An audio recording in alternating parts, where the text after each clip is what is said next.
NEET परीक्षा leak मामले में आज सदन में खूब गहमा गहमी दिखाई दी है। शिक्षा मंत्री ने सवालों के जवाब दिए, साथ ही विपक्ष पर करारा पलटवार भी किया। तो आज किस तरह से सदन में हो हंगामा मचता रहा, जरा हम आपको दिखाते हैं। अभी सुप्रीम कोर्ट में जो चल रहा है केस, सुप्रीम कोर्ट ने ऑर्डर दिया पूरा विद्यार्थियों की सूची को वेबसाइट में उपलब्ध करा दो। सर, पिछले 3 दिन से देश भर की सारे विद्यार्थियों की लिस्ट पब्लिक डोमेन में उपलब्ध है।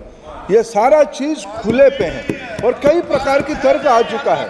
सर, मैं एक अभी उसमें केरल के विद्यार्थी भी अच्छे किए हैं, क्या हम ये कहेंगे भी वहां भी कुछ गड़बड़ी हुई थी?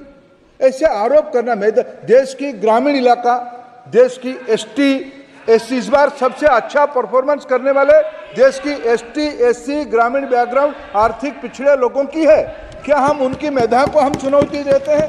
और बाकी रहा क्वेश्चन पेपर लीक की, सर मैं शुरू से मेरा एक स्टैंड रहा, राजनीति नहीं करना, लेकिन अखिलेश जी जब वहां दायित्व में थे उस सुबह की सर सारे सूची है कितने बार उत्तर प्रदेश में क्वेश्चन पेपर लीक हुए। अध्यक्ष महोदय, ये सरकार किसी और का रिकॉर्ड बनाए ना बनाए, लेकिन पेपर लीक का रिकॉर्ड जरूर ये सरकार बनाएगी। अध्यक्ष महोदय, मुझे इसके बैकग्राउंड में नहीं जाना है कि पूछें। अध्यक्ष महोदय, मुझे बैकग्राउंड में नहीं जाना है कि कब कैसे किस संस्था को बनाया गया है। पूरे देश के छात्र इस पे आंदोलित थे। लगातार अखबार और सीबीआई की जांच के बाद चीज़ें सामने आ रही हैं, लोग पकड़े जा रहे हैं, जेल भेजे जा रहे हैं। मैं अध्यक्ष महोदय आपके माध्यम से पूछना चाहता हूं मंत्री जी से, क्या सेंटर वाइज जिन बच्चों को सबसे ज़्यादा नंबर मिले हैं, क्या उसकी सूची जारी करेंगे?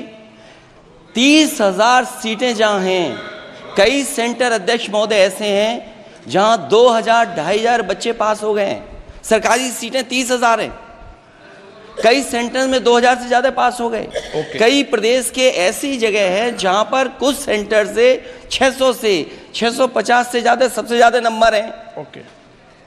और अगर वो संस्था इतनी क्रेडिबल थी तो अध्यक्ष महोदय जिन सेंटर्स पे ये परीक्षा हुई उन सेंटर्स का इंफ्रास्ट्रक्चर क्या था? क्या मंत्री जी ने जानकारी की थी इस बात की? अध्यक्ष महोदय, मेरे आपके माध्यम से एक ही निवेदन है कि बिना ये मंत्री जी रहेंगे तो न्याय नहीं मिलेगा बच्चों।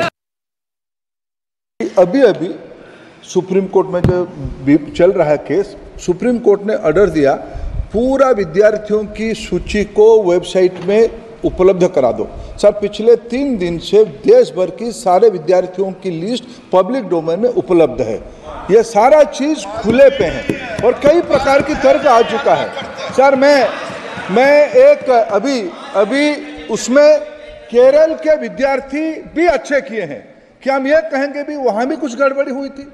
ऐसे आरोप करना, मैं देश की ग्रामीण इलाका, देश की एसटी इस बार सबसे अच्छा परफॉर्मेंस करने वाले देश की एसटी ग्रामीण बैकग्राउंड आर्थिक पिछड़े लोगों की है, क्या हम उनकी मेधा को हम चुनौती देते हैं? और बाकी रहा क्वेश्चन पेपर लीक की, सर मैं शुरू से मेरा एक स्टैंड रहा, राजनीति नहीं करना, लेकिन अखिलेश जी जब वहां दायित्व में थे उस सुबह की सर सारे सूची है कितने बार उत्तर प्रदेश में क्वेश्चन पेपर लीक हुए हैं। और राहुल गांधी के सवाल का भी धर्मेंद्र प्रधान ने जवाब दिया। The Indian examination system is a fraud. That is what is at stake here. Millions of people believe that if you are rich and if you have money, you can buy the Indian examination system. And by the way, and this is the same feeling that the people in the opposition have. And that is why we are asking some very simple questions to Honorable Minister.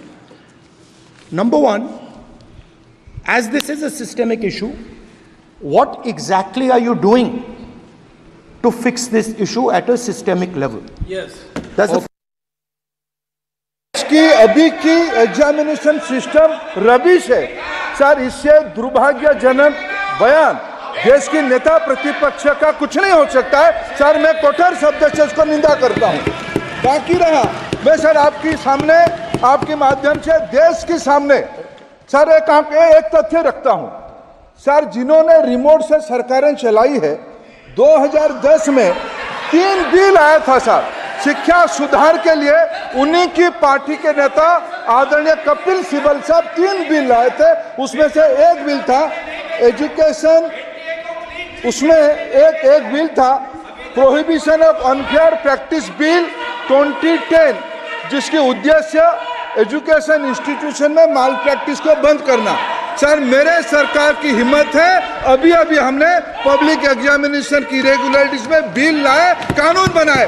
क्या मजबूरी था Congress party की, क्या मजबूरी था नेता प्रतिपक्ष की? उन्होंने उस बिल को उल्टा किया, किसके दबाव में उल्टा किया?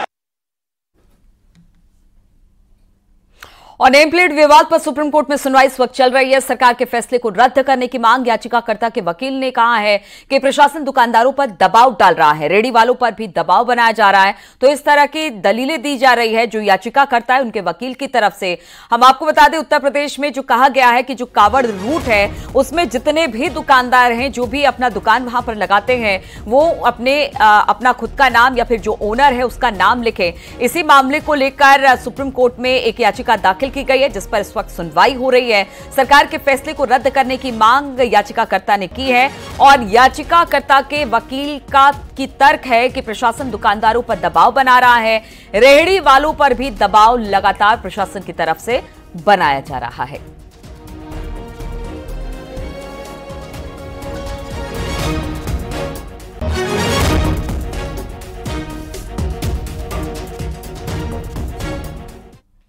और एक और कावड़ यात्रा पर सरकारी आदेश का असर दिख रहा है, तो वहीं दूसरी ओर दुकानदारों ने इसके लिए जुगत भी तैयार कर ली है। वहीं इस आदेश के बाद अब दूसरे धर्म स्थलों के बाहर से दुकानों पर भी नेम प्लेट की मांग की अब जोर पकड़ने लग गई है।